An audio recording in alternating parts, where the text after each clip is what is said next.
Tua Tagovailoa is displaying the traits with the Miami Dolphins that made him great at Alabama in his first couple of NFL starts here. While the offense doesn't seem to be fully open to him yet, he's made the most of what he's been given. I'm going to show you a couple of examples here.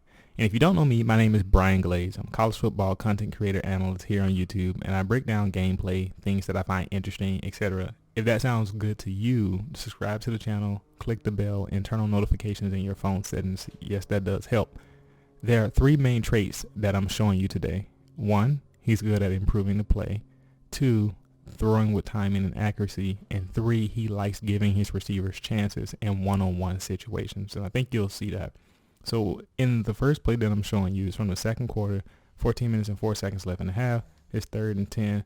Tua's in the shotgun here, 4 wide set out of an 11 personnel set, which is basically 1 running back, 1 tight end, but they have the tight end kind of split out a bit, so it makes a 4 wide set. The tight end splits out of the left to the bit to make a 3 receiver look at the top of the screen, and Devontae Parker is the lone receiver at the bottom of the screen. This is obviously a passing down, so Los Angeles Chargers are looking to pressure the young rookie to force a mistake to get a sack.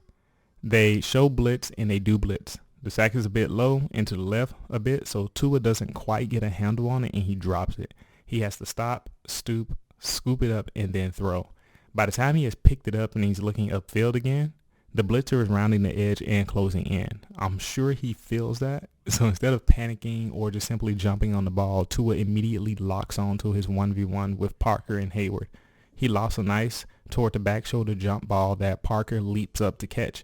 This play actually combines the first trait that I talked about and the last trait that I talked about, but the part that jumped out to me was the quick thinking on his feet. So this ability to improv here, him not panicking, and the ability to still throw this pass well enough for the execution to work out, all while experiencing the pressure of a 3rd and 10. And so that first play kind of embodies that ability to improv. And so this next play I'm going to show you focuses more on the accuracy and the timing here. So it's the second quarter, 13 minutes and 19 seconds, 1st and 10. This is just a play later, I believe. And I believe all these plays, when I was making the video, I didn't realize I chose them all from the same drive right in succession. Tua's in the shotgun again. Miami's running a 5 wide set out of a 12 personnel package, which is interesting. Now, this one is interesting because 12 personnel is 1 running back and 2 tight ends, but they split them all out into a 5 wide set. So you got 1 tight end split out to the left a bit, and the other tight end is the receiver at the bottom of the screen. The 2 real wide receivers are the inside receivers in this formation, and the running back is the receiver at the top of the screen. It's odd, but I like it. Kind of keeps the defense on their toes. The defense is nice and spread out here, but they are playing zone. Notice that the Chargers have 4 people on the line of scrimmage, but they only rushed 3. The defense lineman number 93 dropped into the zone, and he didn't do a bad job here, to be honest. Like, he actually did a solid job in the zone.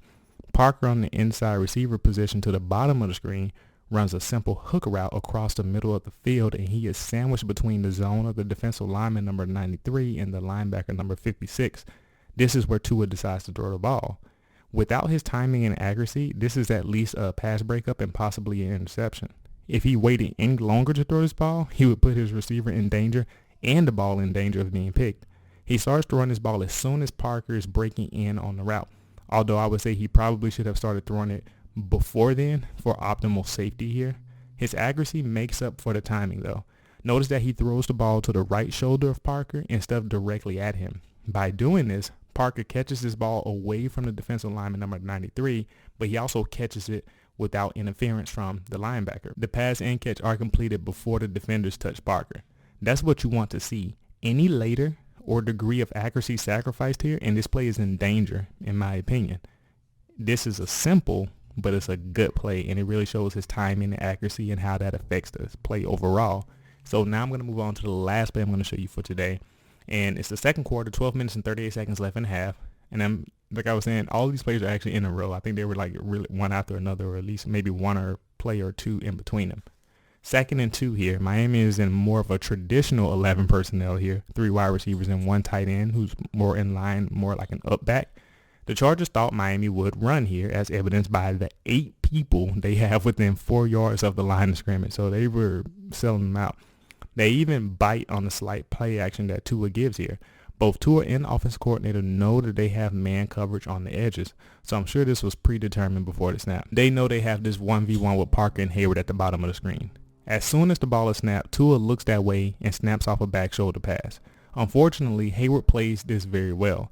He played tight man coverage on top of the receiver, therefore taking away Parker's ability to use leverage and get some separation for a jump. This play didn't stand a chance with Hayward playing it this well, but I'm pointing out the confidence and ease at which Tua decides to give his receiver a chance to go get the ball.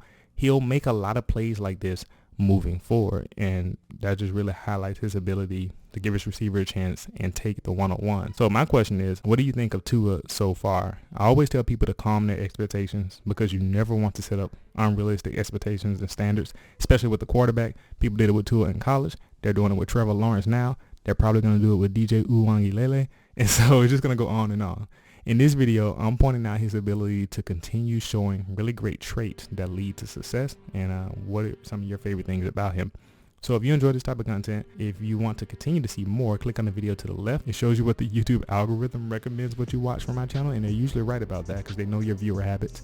And if you want to see the last video I made, check out the video to the right. Thank you for watching. I'll see you next time.